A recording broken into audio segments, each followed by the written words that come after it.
समझे थे हम।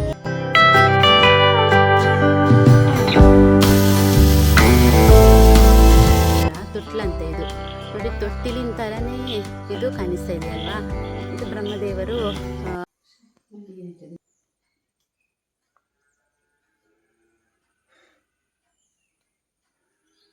ಹಾಯ್ ಎಲ್ರಿಗೂ ನಮಸ್ಕಾರ, welcome to my YouTube channel. ಇವತ್ತು ಸಂಡೇ, ಮಂಗಳೂರಿಗೆ ಹೋಗೋದಕ್ಕೆ ಅಂತ ಅಂದ್ಬಿಟ್ಟು ಹೊರಟಿದ್ದೀವಿ. ನಮ್ಮ ಆದ್ವಿದ್ದು ಸಿಂಗಿಂಗ್ ಸರ್ ಇದ್ದಾರಲ್ವಾ, ಅವ್ರದ್ದು ಪ್ರೋಗ್ರಾಮ್ ಇದೆ. ಅವ್ರದ್ದು ಒಬ್ಬರದ್ದೆಲ್ಲ ತುಂಬ ಜನ ಸಿಂಗರ್ಸ್ ಇದ್ದು, ಹಿಂದೂಸ್ತಾನಿ ಸಿಂಗರ್ಸ್ ಇದ್ದು ಪ್ರೋಗ್ರಾಮ್ ಇದೆ ಮಂಗಲದೇವಿ ಟೆಂಪಲ್ ಹತ್ರ, ರಾಮಚಂದ್ರ ಮಠ ಅಂತ ಅಂದ್ಬಿಟ್ಟು. ಸೊ ಅಲ್ಲಿ ಹೋಗೋಣ ಅಂತ ಆದ್ವಿನ ಕರ್ಕೊಂಡು ಹೋಗಬೇಕು ಅಂತ ಹೊರಟಿದ್ದೀವಿ. ಅವಳಿಗೆ ಸ್ವಲ್ಪ ಅಂದರೆ ನೋಡಿದಾಗ ಆಗ್ತದಲ್ವ ಯಾರ್ಯಾರು ಯಾವ್ಯಾವ ಥರ ಹಾಡ್ತಾರೆ, ಹಿಂದೂಸ್ತಾನಿ ಸಂಗೀತನ ಯಾವ ಥರ ಹಾಡ್ಬೋದು ಎಲ್ಲ ಅವಳಿಗೆ ಸ್ವಲ್ಪ ನೋಡಿದಾಗ ಆಗ್ತದಲ್ವ. ನೆಕ್ಸ್ಟ್ ಅವಳಿಗೆ ಏನಾದರೂ ಫ್ಯೂಚರಲ್ಲಿ ಪ್ರೋಗ್ರಾಮ್ ಎಲ್ಲ ಕೊಡೋ ಥರ ಇದ್ದರೆ ಸೊ ಅವಾಗ ಹೆಲ್ಪ್ ಆಗುತ್ತೆ ಅಂತ ಅಂದ್ಬಿಟ್ಟು ಇವತ್ತು ಕರ್ಕೊಂಡು ಹೋಗೋಣ, ತೋರಿಸ್ಬರೋಣ ಅಂತ ಹೊರಟಿದ್ದೀವಿ. ಬೆಳಗ್ಗೆ ತಿಂಡಿ ಎಲ್ಲ ಮುಗಿಸಿ ಎಲ್ಲ ಕೆಲಸ ಎಲ್ಲ ಆಯಿತು, ಕ್ಲೀನಿಂಗ್ ಕೆಲಸಗಳನ್ನೆಲ್ಲ ಮುಗಿಸಿ ಇವಾಗ ಹೊರಟಿರುವಂಥದ್ದು. ಇವತ್ತು ವ್ಲಾಗ್ ಮಾಡ್ತೀನಿ, ಆದಷ್ಟು ಎಲ್ಲಿಗೆಲ್ಲ ಹೋಗ್ತೀವಿ ಅನ್ನೋದನ್ನ ತೋರಿಸ್ತೀನಿ. ಬೇರೆಲ್ಲಿಗೆ ಸಹ ಹೋಗೋದಕ್ಕೆ ಟೈಮ್ ಸಿಗೋದಕ್ಕೆ ಚಾನ್ಸ್ ಇಲ್ಲ ನಮಗೆ, ಅಂದರೆ ಅಲ್ಲೇ ನೈಟ್ 8 ಗಂಟೆ ತನಕ ಪ್ರೋಗ್ರಾಮ್ ಇದೆ. ನಾವು ಎಷ್ಟೊತ್ತಿನ ತನಕ ಅಲ್ಲಿರ್ತೀವಿ ಅಂತ ಗೊತ್ತಿಲ್ಲ, ನೋಡೋಣ. ಓಕೆ, ವ್ಲಾಗ್ನ ಹಾಗೆ ಕಂಟಿನ್ಯೂ ಮಾಡ್ತಾ ಹೋಗ್ತೀನಿ.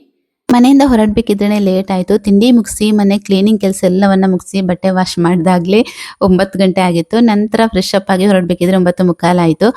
ಮಂಗಳೂರಿಗೆ ಹೋಗಬೇಕಿದ್ರೆ 1:45 ಗಂಟೆ ಆದರೂ ಬೇಕು ನಮ್ಮ ಮನೆಯಿಂದ. ಸೊ ಹಾಗಾಗಿ ನಾವು ಮಂಗಳೂರಿಗೆ ತಲುಪಬೇಕಿದ್ರೆ 12 ಗಂಟೆ ಆಯಿತು. ಮನೆಯಿಂದ ಹೊರಡಬೇಕಿದ್ರೆ ಏನೆಲ್ಲ ಪ್ಲ್ಯಾನ್ ಹಾಕೊಂಡಿದ್ವಿ, ಅಲ್ಲಿ ಹೋಗಬೇಕು ಇಲ್ಲಿ ಹೋಗಬೇಕು ಅಂತ ಅಂದ್ಬಿಟ್ಟು, ಬಟ್ ಯಾವುದನ್ನು ಕೂಡ ಕರೆಕ್ಟಾಗಿ ನಮಗೆ ಕವರ್ ಮಾಡೋದಕ್ಕಾಗಿಲ್ಲ. ಅಂದರೆ ಅಲ್ಲಿಗೆ ತಲುಪಬೇಕಿದ್ರೆ ಲೇಟ್ ಆಯ್ತಲ್ವ, ಅಲ್ಲಿ ಸ್ವಲ್ಪ ಹೊತ್ತು ಪ್ರೋಗ್ರಾಮ್ ನೋಡಿಕೊಂಡು ಆಮೇಲೆ ಊಟ ಮುಗಿಸಿ ವಾಪಸ್ ಪ್ರೋಗ್ರಾಮ್ ನೋಡಿಬಿಟ್ಟು ಹೊರಡಬೇಕಿದ್ರೆ 3:30 ಆಯಿತು. ಸೊ ಹಾಗಾಗಿ ಯಾವುದೇ ಪ್ಲ್ಯಾನ್ ಪ್ರಕಾರ ನಡೀಲಿಲ್ಲ ಇವತ್ತಿನ ದಿನ. ಇವತ್ತು ವರ್ಲ್ಡ್ ಮ್ಯೂಸಿಕಲ್ ಡೇ. ಸೊ ಹಾಗಾಗಿ ಮಂಗಳೂರಲ್ಲಿ ಪ್ರೋಗ್ರಾಮ್ ಇಟ್ಟಿರುವಂಥದ್ದು. ಕಾರಲ್ಲಿ ಹೋಗ್ತಾ ಹೋಗ್ತಾ ಅಲ್ಲೇ ಕಲ್ತು ಒಂದು ಬ್ಯೂಟಿಫುಲ್ ಆದಂಥ ಸಾಂಗ್ ಹಾಡಿದ್ವಿ.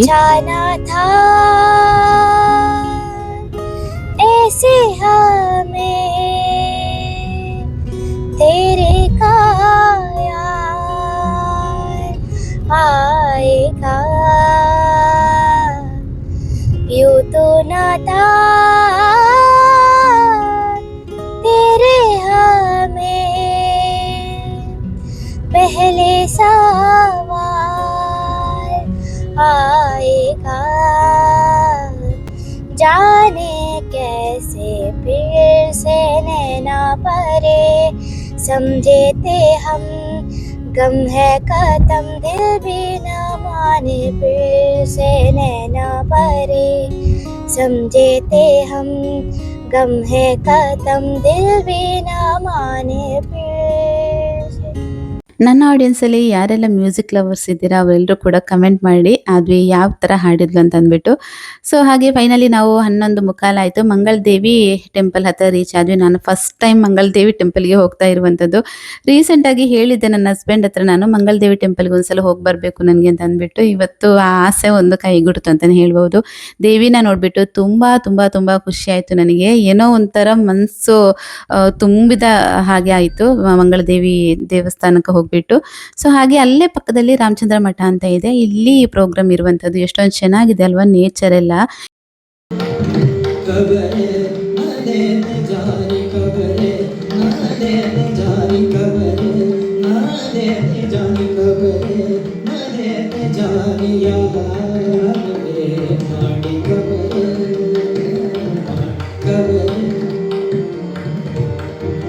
ಇವರು ನಮ್ಮ ಆದ್ವಿಯ ಗುರುಗಳು, ನಾಗೇಂದ್ರ ನಾಯ್ಕ್ ಸರ್ ಅಂತ ಅಂದ್ಬಿಟ್ಟು ಹೆಸರು ಅವ್ರದ್ದು. ತುಂಬ ಒಳ್ಳೆ ಸಿಂಗರ್ ಅವರು, ತುಂಬ ಚೆನ್ನಾಗಿ ಹಾಡ್ತಾರೆ. ಅವರು ಹಾಡೋದಕ್ಕಿಂತ ಈ ಮಕ್ಕಳಿಗೆ ಹೇಳ್ಕೊಡುವಂತಹ ರೀತಿ ಉಂಟಲ್ವಾ, ತುಂಬಾ ಅದ್ಭುತವಾಗಿರುತ್ತೆ. ಹಾಗೆ ಚಿಕ್ಕ ಚಿಕ್ಕ ಮಕ್ಕಳಿಗೆ ಸಂಗೀತ ಕಲಿಸ್ಬೇಕು ಅಂತ ಹೇಳಿದರೆ ಅಷ್ಟು ಈಸಿ ಅಲ್ಲ. ಅದರಲ್ಲೂ ಕೂಡ ಹಿಂದೂಸ್ತಾನಿ ಅಂತ ಹೇಳಿದರೆ ತುಂಬ ತುಂಬ ಟಫ್ ಇರುತ್ತೆ. ಅದು ಎಷ್ಟು ಕಲ್ತರೂ ಕೂಡ ಮುಗಿಯಲ್ಲ. ಅಷ್ಟು ಕಷ್ಟ ಇರುವಂತಹ ಒಂದು ಸಿಂಗಿಂಗ್ ಕ್ಲಾಸ್ನ ಎಷ್ಟು ಚೆನ್ನಾಗಿ ನಡೆಸ್ಕೊಂಡು ಹೋಗ್ತಾರೆ ಅಂತ ಹೇಳಿದರೆ, ಚಿಕ್ಕ ಚಿಕ್ಕ ಮಕ್ಕಳಿಗೆ ಎಷ್ಟು ಚೆನ್ನಾಗಿ ಹೇಳ್ಕೊಡ್ತಾರೆ ಗೊತ್ತಾ. ತುಂಬ ಪೇಷನ್ಸ್ ಇರುವಂಥವ್ರು ಅವರು. ಪ್ರೋಗ್ರಾಮ್ ಮುಗಿದಾಗ 3 ಗಂಟೆ ಆಗಿತ್ತು. ನಂತರ ನಾವು ಅಲ್ಲಿಂದ ಹೊರಟ್ವಿ, ಲೇಟ್ ಆಗುತ್ತೆ ಅಂತ ಅಂದ್ಬಿಟ್ಟು. ಇನ್ನೂ ಒಂದು ಚೆನ್ನಾಗಿರುವಂಥ ಪ್ರೋಗ್ರಾಮ್ ಇತ್ತು, ನೋಡಬೇಕು ಅಂತ ಆಸೆ ಇತ್ತು ನನಗೆ ಮತ್ತು ಆದ್ವಿಗೆ. ಮತ್ತು ಹಸ್ಬೆಂಡ್ ಮತ್ತು ಮಗ ಇದ್ರಲ್ವ, ಅವರಿಗೆ ಕಷ್ಟ ಆಗುತ್ತೆ ವೆಯ್ಟ್ ಮಾಡೋದಕ್ಕೆ ಅಂತ ಅಂದ್ಬಿಟ್ಟು ಅಲ್ಲಿಂದ ಹೊರಟ್ವಿ. ಅಲ್ಲೇ ಸಿಟಿ ಸೆಂಟರ್ ಇತ್ತು, ಸ್ವಲ್ಪ ಅಲ್ಲೇ ಹೋಗ್ಬಿಟ್ಟು ಒಂದು ರೌಂಡ್ ಹಾಕ್ಕೊಂಡು ಏನೂ ಶಾಪಿಂಗ್ ಎಲ್ಲ ಮಾಡಿಲ್ಲ, ಒಂದೊಂದು ಐಸ್ ಕ್ರೀಮ್ ತಿಂದ್ಕೊಂಡು ಹಾಗೆ ವಾಪಸ್ ಮನೆಗೆ ಬಂದ್ವಿ. ಇದು ನೆಕ್ಸ್ಟ್ ಡೇ ನೈಟ್. ಇಲ್ಲಿ ಇವಾಗ ಲಾಗ್ನ ಶುರು ಮಾಡ್ಕೊಂಡಿದ್ದೀನಿ. ಫ್ರೆಶ್ ಅಪ್ ಆಗಿಬಿಟ್ಟು ದೇವರಿಗೆ ದೀಪ ಹಚ್ತಾ ಇದ್ದೀನಿ.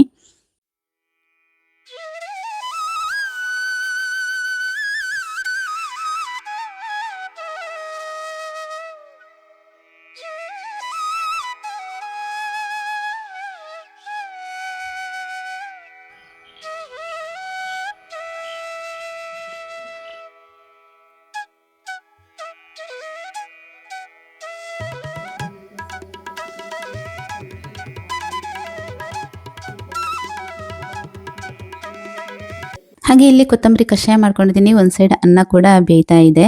ಯಾವಾಗಲೂ ಬೆಳಿಗ್ಗೆ ಲಾಗ್ ಮಾಡ್ತಾ ಇದ್ದೆ ಅಲ್ವಾ, ಇವತ್ತು ಸಂಜೆ ಮಾಡೋಣ ಅಂತ ಅನ್ನಿಸ್ತು. ಸೊ ಹಾಗಾಗಿ ಸಂಜೆ ಲಾಗ್ನ ಶುರು ಮಾಡ್ಕೊಂಡಿದ್ದೀನಿ.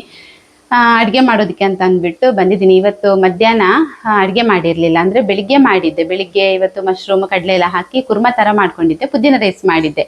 ಸೊ ಅದಕ್ಕೆ ಕಾಂಬಿನೇಷನ್ ಆಗಿ ಕುರ್ಮಾ ಮಾಡ್ಕೊಂಡಿದ್ದೆ. ಸೊ ಅದೊಂಥರ ಚೆನ್ನಾಗಾಗಿತ್ತು ಮಾತ್ರ, ಟೇಸ್ಟ್ ಕಾಂಬಿನೇಷನ್ ಕೂಡ ತುಂಬಾ ಸೂಪರ್ ಆಗಿತ್ತು. ಹಾಗಾಗಿ ಮಧ್ಯಾಹ್ನಕ್ಕೆ ಏನು ಅಡುಗೆ ಮಾಡಿರಲಿಲ್ಲ, ಅದೇ ಇತ್ತು. ಮಧ್ಯಾಹ್ನಕ್ಕೆ ಕೂಡ ಅದೇ ಇತ್ತು. ವೈಟ್ ರೈಸ್ ಸ್ವಲ್ಪ ಜಾಸ್ತಿ ಮಾಡ್ಕೊಂಡಿದ್ದೆ, ಅದು ಇತ್ತು. ಆಮೇಲೆ ಕುಚ್ಚಲಕ್ಕಿದು ರೈಸ್ ಕೂಡ ಸ್ವಲ್ಪ ಇತ್ತು, ಬೆಳಿಗ್ಗೆ ಮಾಡಿರುವಂಥದ್ದು. ಅದೆಲ್ಲಾನು ಮಧ್ಯಾಹ್ನಕ್ಕಿತ್ತು ಅಂತ ಅಂದ್ಬಿಟ್ಟು ಮಧ್ಯಾಹ್ನ ಅಡುಗೆ ಮಾಡೋದು ಬೇಡ, ನೈಟಿಗೆ ಬಿಸಿ ಬಿಸಿಯಾಗಿ ಮಾಡೋಣ, ಚೆನ್ನಾಗಿರುತ್ತೆ ಅಂತ ಅಂದ್ಬಿಟ್ಟು ಇವಾಗ ಅಡುಗೆ ಮಾಡೋದಕ್ಕೆ ಅಂತ ಬಂದಿದ್ದೀನಿ. ಇವತ್ತು ಬಂಗುಡೆ ಫಿಶ್ ತಂದಿದ್ದೆ ನಾನು ಪೇಟೆಗೆ ಹೋಗ್ಬಿಟ್ಟು. ಸೊ ಅದನ್ನು ಮಧ್ಯಾಹ್ನಕ್ಕೆ ಒಂದೆರಡು ಫ್ರೈ ಮಾಡ್ಕೊಂಡಿದ್ದೆ. ಇನ್ನೊಂದು ಸ್ವಲ್ಪ 4 ಫಿಶ್ ಆಗಿ ಉಳಿದಿತ್ತು, ಅದನ್ನು ಹಾಗೆ ಮ್ಯಾರಿನೇಟ್ ಮಾಡಿಬಿಟ್ಟು ಫ್ರಿಜ್ಜಲ್ಲಿ ಎತ್ತಿಟ್ಕೊಂಡಿದ್ದೀನಿ. ರಸಮ್ ಮಾಡಿಬಿಟ್ಟು ಫ್ರೈ ಮಾಡೋಣ ಅಂತ ಅಂದ್ಕೊಂಡೆ, ಬಟ್ ಬೇಡ ಅಂತ ಅನ್ನಿಸ್ತು. ತುಂಬ ದಿನ ಆಯಿತು ನಾನು ಏನು ಬಂಗುಡೆ ಮಸಾಲ ಫ್ರೈ ಮಾಡೇ ಇಲ್ಲ. ಸೊ ಹಾಗಾಗಿ ಇವತ್ತು ಬಂಗುಡೆ ಮಸಾಲ ಫ್ರೈ ಮಾಡೋಣ ಅಂತ ಅಂದ್ಬಿಟ್ಟು ರೆಡಿ ಮಾಡ್ತಾಯಿದ್ದೀನಿ. ಹುರ್ಕೊಂಡಿದ್ದೀನಿ, ಇಂಗ್ರೀಡಿಯೆಂಟ್ಸ್ ಎಲ್ಲ ಹುರ್ಕೊಂಡು ಇಟ್ಕೊಂಡಿದ್ದೀನಿ. ಸ್ವಲ್ಪ ಮೆಣಸು, ಮಾಮೂಲಿಯಾಗಿ ನಾವು ಅಂದರೆ ಮಸಾಲೆಗೆ ಯಾವ ಥರ ರುಬ್ಕೋತೀವಿ ನೋಡಿ ಅದೇ ಥರ ರುಬ್ಕೊಳ್ಳೋದು. ಸ್ವಲ್ಪ ಮೆಣಸು, ಜೀರಿಗೆ, ಕೊತ್ತಂಬರಿ, ಇಷ್ಟು 3 ಇಂಗ್ರೀಡಿಯೆಂಟ್ಸ್ನ ಹುರ್ಕೊಂಡಿದ್ದೀನಿ. ಮೆಂತ್ಯ ಏನೋ ಹಾಕೋದಕ್ಕೆ ಹೋಗಿಲ್ಲ. ಹಾಗೆ ಇದಕ್ಕೆ ಈ ಮಸಾಲ ಫ್ರೈಗೆ ಯಾವತ್ತಿಗೂ ಅಷ್ಟೇ ಈ ಕರಿಬೇವು ತುಂಬಾ ಇಂಪಾರ್ಟೆಂಟ್. ಕರಿಬೇವು ಮೇನ್ ಇಂಗ್ರೀಡಿಯೆಂಟ್ ಅದರದ್ದು. ಆದರೆ ನಮ್ಮ ಮನೆಯಲ್ಲಿ ಏನಾಯ್ತು ಅಂತ ಹೇಳಿದರೆ, ಮೊನ್ನೆ ಈ ಅಡಿಕೆ ಗಿಡ ಇದೆಯಲ್ವಾ, ಸೊ ಅದಕ್ಕೆ ಏನು ಮದ್ದು ಬಿಡ್ತಾರೆ ನೋಡಿ, ವರ್ಷಕ್ಕೊಂದ್ಸಲ ಮದ್ದು ಬಿಡ್ತಾರೆ. ನಮ್ಮ ಭಾವನ ಮನೆಯಲ್ಲಿ ಬಿಡ್ತಾ ಇದ್ರು.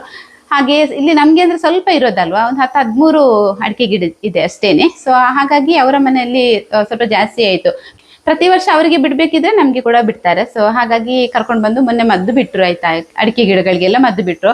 ಅದೆಲ್ಲ ನಮ್ಮ ಕರಿಬೇವಿನ ಮರಕ್ಕೆ ಕೂಡ ಬಿದ್ದಿದೆ. ಬೇಜಾರಾಯಿತು ನನಗೊಂದ್ಸಲ ನೋಡುವಾಗ.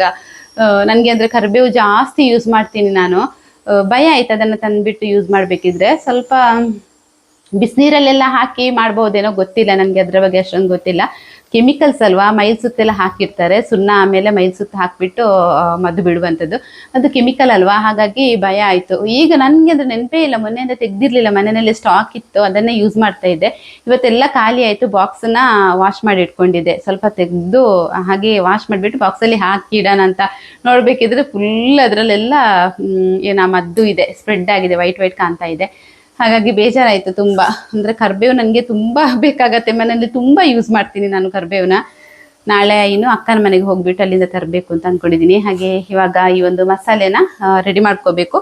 ಸಿಂಪಲ್ಲಾಗಿ ಕುಚ್ಚಲಕ್ಕಿ ಅನ್ನ, ಆಮೇಲೆ ಏನು ಬಂಗುಡೆ ಮಸಾಲ ಫ್ರೈ ಅಷ್ಟೇ ಇವತ್ತಿನ ಅಡುಗೆ. ಹಾಗೆ ಕಷಾಯ ಮಾಡ್ಕೊಂಡಿದ್ದೀನಿ, ಕೊತ್ತಂಬರಿ ಕಷಾಯ ಸ್ವಲ್ಪ ಮಾಡ್ಕೊಳ್ಳೋಣ ಅಂತ ಅನ್ನಿಸ್ತು, ಹಾಗೆ ಮಾಡಿಕೊಂಡೆ. ಸಿಕ್ತಾ?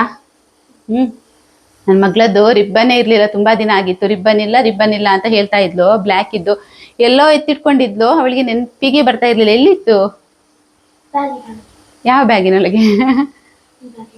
ಯಾವುದೋ ಒಂದು ಬ್ಯಾಗಿನೊಳಗಡೆ ಎತ್ತಿಟ್ಕೊಂಡಿದ್ಲು, ನೆನಪಿರ್ಲಿಲ್ಲ. ಇವಾಗ ಏನು ಹೇಳ್ತಾಳೆ ಅಂತ ಹೇಳಿದ್ರೆ, ಅಪ್ಪ ಉಜ್ರೆಯಲ್ಲಿ ಇದ್ದಾರಲ್ವಾ, ಹೊಸ್ತು ತರೋದಕ್ಕೆ ಹೇಳಿ ಅಂತ ಅಂದ್ಬಿಟ್ಟು ಹೇಳ್ತಾ ಇದ್ದಾಳೆ. ಮಕ್ಳಿಗೆ ಏನಲ್ವಾ, ಏನು ಬೇಕು ಅವಾಗ ಅವ್ರು ಕೇಳ್ತಾರೆ, ನಾವು ತಂದು ಕೊಟ್ರೆ ಆಯ್ತು. ನೋಡಿ, ತಂದಿದ್ರೆ ಇದು ವೇಸ್ಟ್ ಆಗ್ತಾ ಇತ್ತು. ಸೊ ಇದು 2 ಜಡೆ ಕಟ್ತಾಳಲ್ವಾ, ಅದಕ್ಕೆ ಹಾಕ್ತಾಳೆ ಇದನ್ನು, ರಿಬ್ಬನ್. ಓಕೆ, ಇವಾಗ ಸ್ವಲ್ಪ ಬೇಗ ಮಾಡ್ಕೋಬೇಕು. ಇವಾಗ ಸ್ವಲ್ಪ ಟೈಮ್ನ ನಾವು ಚೇಂಜ್ ಮಾಡ್ಕೊಂಡಿದ್ದೀವಿ, ಬೇಗ ಊಟ ಮಾಡಬೇಕು ಅಂತೇಳಿ. ಒಂದು 8:30 ಒಳಗಡೆ ಊಟನ ಮುಗಿಸುವಂಥ ಪ್ಲ್ಯಾನ್ ಮಾಡ್ತೀನಿ ಪ್ರತಿದಿನ ಕೂಡ. ಒಂದೊಂದ್ಸಲ ಲೇಟ್ ಆಗುತ್ತೆ. ಯಾವ ತಿರ್ತು ಬುಂಡು ಓರಿತ್ತು ನಾವು ಕಾಸು ನಿನ್ನ ಬ್ಯಾಗದಲ್ಲ ಈ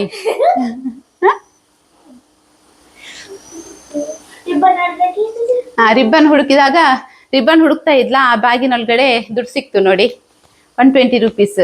ಇದು ನೀನು ಎತ್ತಿಟ್ಟದಲ್ಲ ಅಲ್ಲ, ಮೊನ್ನೆ ತೆಗ್ದಿಟ್ಟದು, ಅದರೊಟ್ಟಿಗೆ ಇಟ್ಬಿಡು.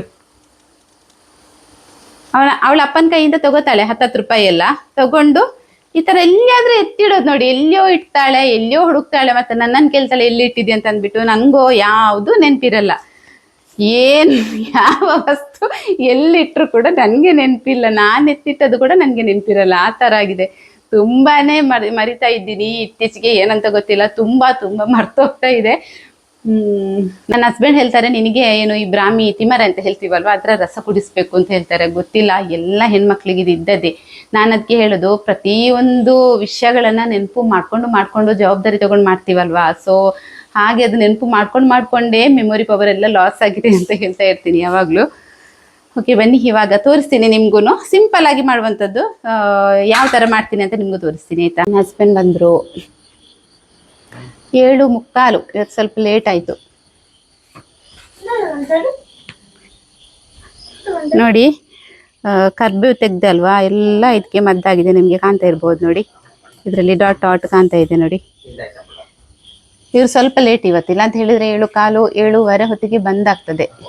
ಇವತ್ತು ಸ್ವಲ್ಪ ಲೇಟ್ ಆಯಿತು. ನನ್ನ ಮಗ ದಿನ ಈ ಥರ ಪ್ರೋಟೀನ್ ಜ್ಯೂಸ್ನ ಕುಡಿತಾನೆ. ಬಾಳೆಹಣ್ಣು, ಓಟ್ಸ್, ಪೀನಟ್ ಬಟರ್, ಆಮೇಲೆ ಹಾಲನ್ನು ಹಾಕಿಬಿಟ್ಟು ಈ ಥರ ಒಂದು ಜ್ಯೂಸ್ನ ರೆಡಿ ಮಾಡಿಕೊಂಡು ದಿನ ಕುಡಿತಾನೆ. ಇದರಲ್ಲಿ ಒಳ್ಳೆ ಪ್ರೋಟೀನ್ ಇದೆ, ಹೆಲ್ತಿಗೆ ತುಂಬ ಒಳ್ಳೇದಂತ ಅಂದ್ಬಿಟ್ಟು ಇದನ್ನು ಕುಡಿಯುವಂಥದ್ದು.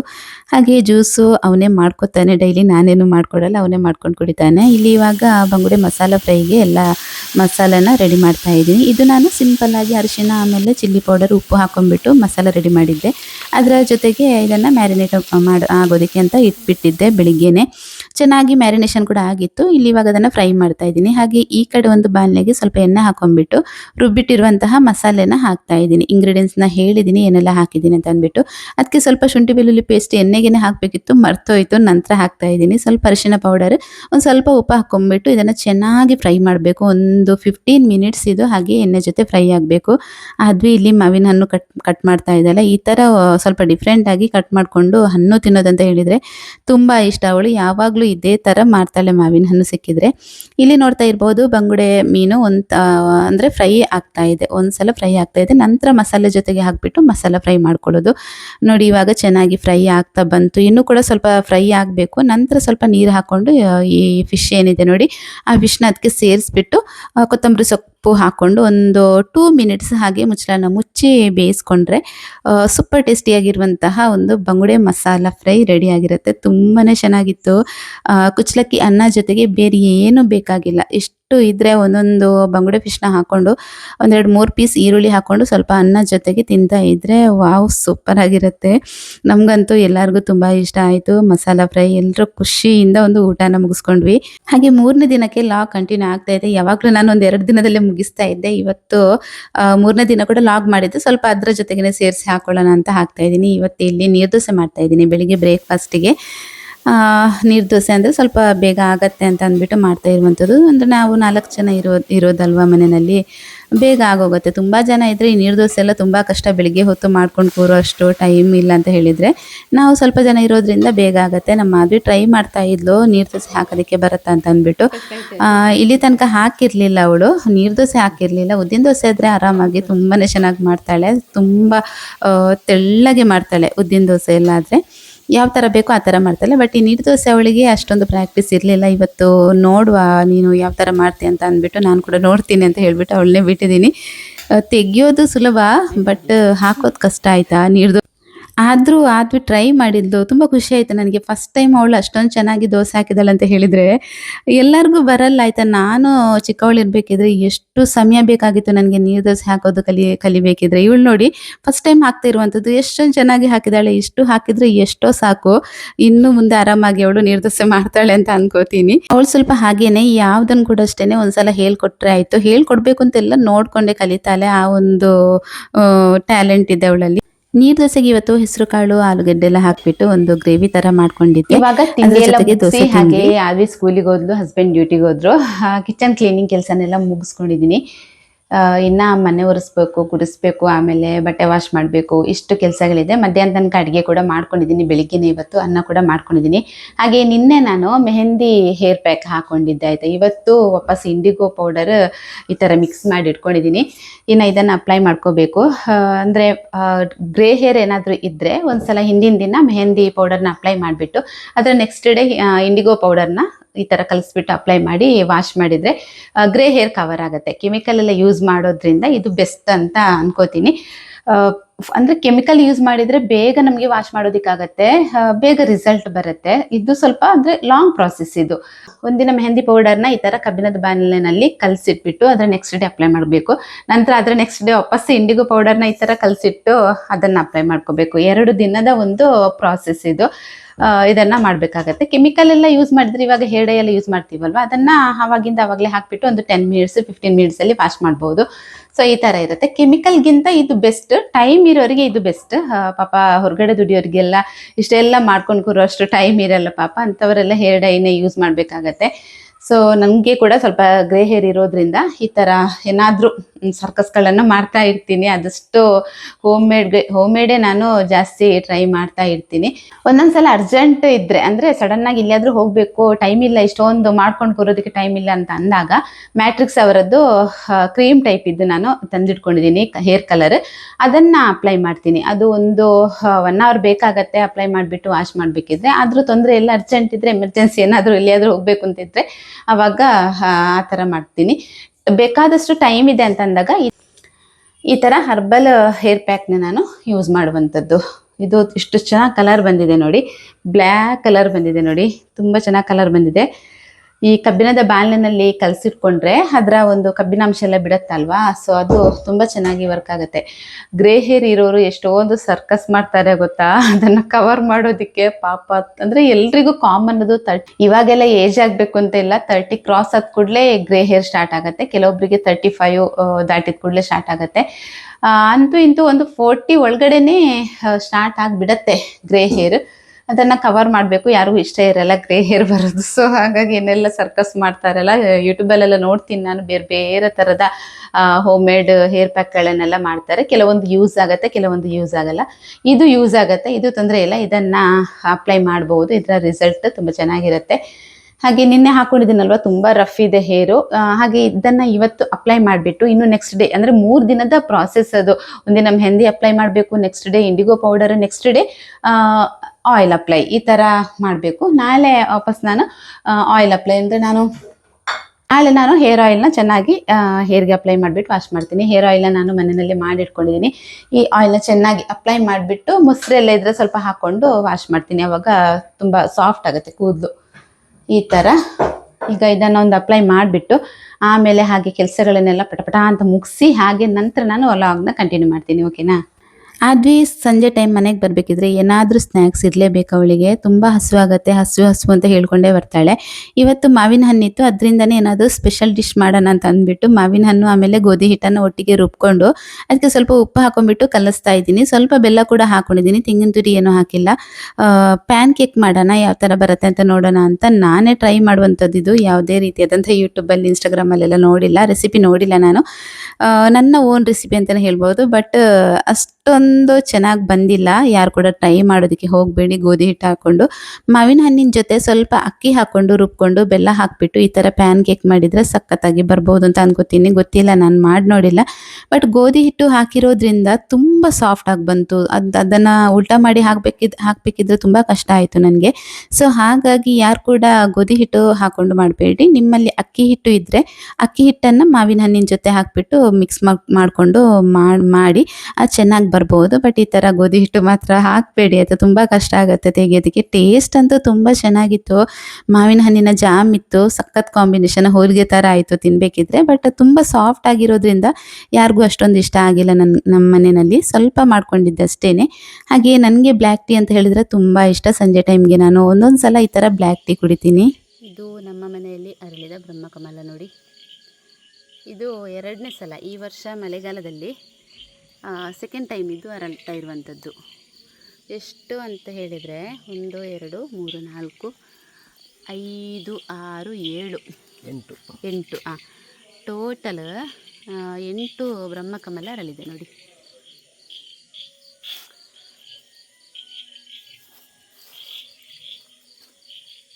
ಅದರ ಪರಿಮಳ ಹೇಗೆ ಬರ್ತಾ ಉಂಟು ಅಂತ ಹೇಳಿದರೆ ಇಡೀ ಅಂಗಳ ಪೂರ್ತಿ ಅದರ ಒಂದು ಸುವಾಸನೆ ಹಬ್ಕೊಂಡಿದೆ ಆಯಿತಾ. ಇಡೀ ಮನೆ ಸುತ್ತ ಇದರ ಒಂದು ಪರಿಮಳ ಬರ್ತಾ ಉಂಟು. ಇದರ ಒಳಗಡೆ ನಾನು ಕರೆಕ್ಟಾಗಿ ತೋರಿಸ್ತಾ ಇದ್ದೀನಿ ನಿಮಗೆ. ಇದೇನಂತ ಹೇಳಿದರೆ ಇದರ ಒಳಗಡೆ ಬ್ರಹ್ಮದೇವರ ತೊಟ್ಲಂತೆ ಇದು ನೋಡಿ. ತೊಟ್ಟಿಲಿನ ಥರನೇ ಇದು ಕಾಣಿಸ್ತಾ ಇದೆ ಅಲ್ವಾ. ಇದು ಬ್ರಹ್ಮದೇವರು ಮಲಗಿದಂತಹ ತೊಟ್ಟಿಲು ಅಂತ ಹೇಳ್ತಾರೆ. ಎಲ್ಲ ಹೂಗಳಲ್ಲಿದೆ, ಅದೇ ಥರ ಇದೆ ನೋಡಿ ಎಲ್ಲ ಹೂಗಳಲ್ಲಿ ಕೂಡ. ವರ್ಷ 3 ಸಲ ಬ್ರಹ್ಮಕಮಲ ಹೂವು ಅರಳಿತು. ಒಂದು 10ರಿಂದ 15 ಹೂವು ಅರಳಿದೆ. ತುಂಬ ಖುಷಿಯಾಗತ್ತೆ ಅದನ್ನು ನೋಡಬೇಕಿದ್ರೆ. ಅದನ್ನು ನೋಡ್ತಾನೆ ಇರೋಣ ಅಂತ ಅನ್ಸುತ್ತೆ, ಒಳಗಡೆ ಬರೋದೇ ಬೇಡ ಅಂತೇಳಿ. ಇಷ್ಟೇ ಇವತ್ತಿನ ಲಾಗ್ ಸ್ನೇಹಿತರೆ. ವಿಡಿಯೋ ಇಷ್ಟ ಆದರೆ ಲೈಕ್, ಶೇರ್, ಕಮೆಂಟ್ ಮಾಡಿ. ಸಿಗ್ತೀನಿ ನೆಕ್ಸ್ಟ್ ಲಾಗಲ್ಲಿ. ಟೇಕ್ ಕೇರ್, ಬಾಯ್.